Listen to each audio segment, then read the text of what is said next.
Section 5. The Future. 27. Everyone has their own ideas about mental health and what people should do about it.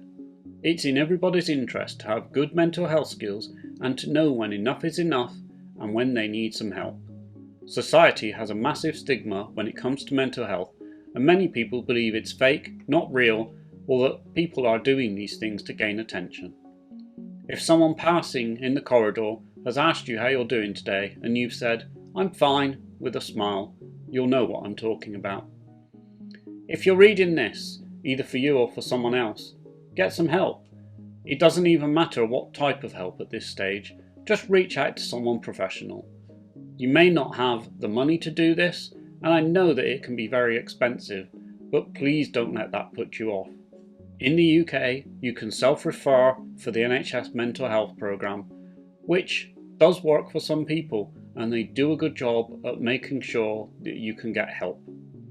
They do, however, have a waiting time, so most people tend to go private, which can be quicker and more suited to your individual needs. 28. So, what about me? Do I still struggle with anxiety? The short answer is sometimes, but the long answer is much more than that. I used to struggle with life in general, seeing people, going out, and just generally doing things that I actually wanted to do in my life. I always felt like I was trying too hard, doing too much, and not resetting my brain for the next day. When I met my wife and had our son, I realised I'd forgotten about my childhood traumas that I needed to deal with, but I didn't know what to do.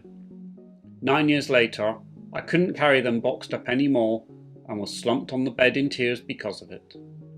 I needed help, and I wish I could have read this book at that time. I got in touch with a therapist, which in the first instance gave me more stress to deal with, as it was another thing I needed to do. After my first couple of sessions, the hard work really started. Going through the thoughts, the feelings, and the frustration really opened my eyes to what we keep in our brain and how it affects what we do in our daily lives.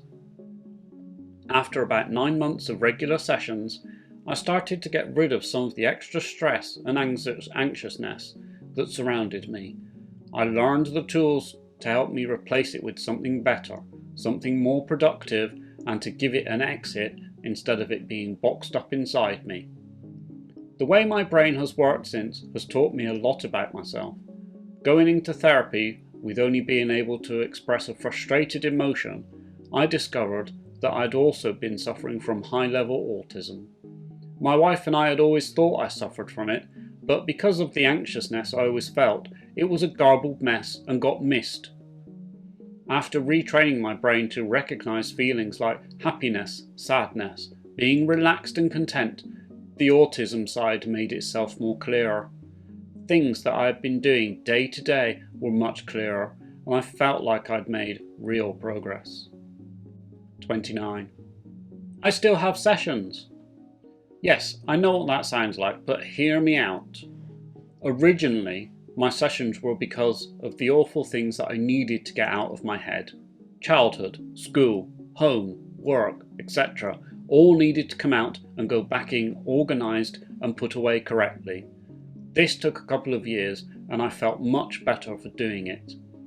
After about an 8-month break, I had an idea of going back to therapy to help me with the last two things I suffer with: autism and being away from home. Yep, those things are two very tightly linked, which is kind of why I don't like airports. I wanted some help with just the autism part of my life so that I could go out in the scenario above. Over the course of a year, I learnt about being more social. I learnt better ways to feel about certain things, and most importantly, learnt not to feel so caged up and alone whilst doing those things. You have to understand, for me, being at home is my safe place, and anywhere else takes a long time to adjust to.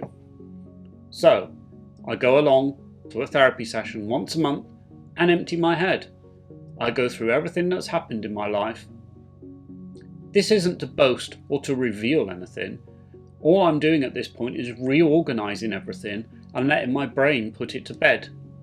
I feel that helps me process things Learn some more of the obscure feelings and emotions about what's been going on and talked about. As I'm not a very outgoing person, this works for me. That leaves the question, how do I separate anxiety from panic attacks from autism? I suppose I define it in the following ways. Anxiety will creep up on you, slow or fast, but at some point I know that it's a level I can feel. My chest and head muscles contract and my stomach muscles move more, causing pain. My brain forgets things and my general mood shifts into a negative, low-feeling position.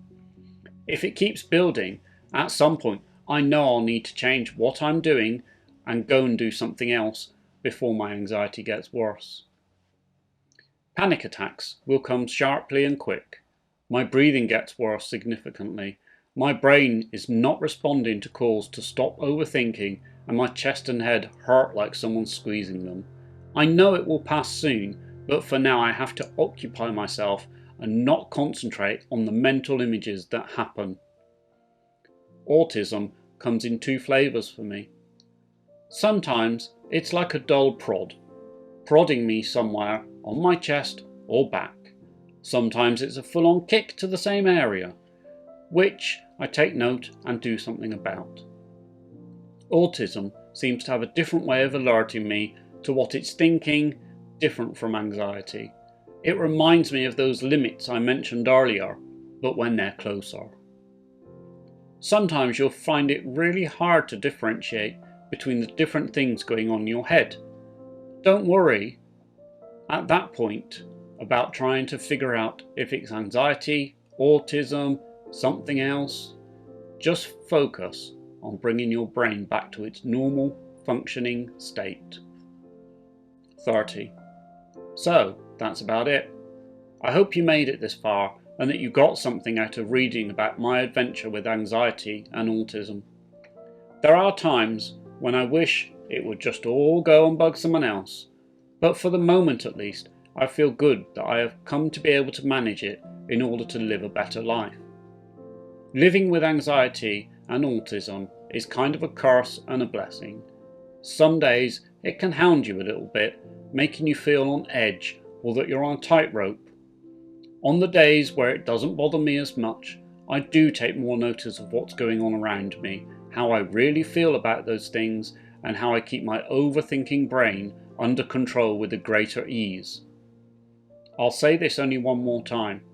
If you feel stuck, get some help and talk to someone. It really doesn't matter who you talk to in the first instance. Just talk. Get it out. I promise you'll feel better in the future. Thanks for listening.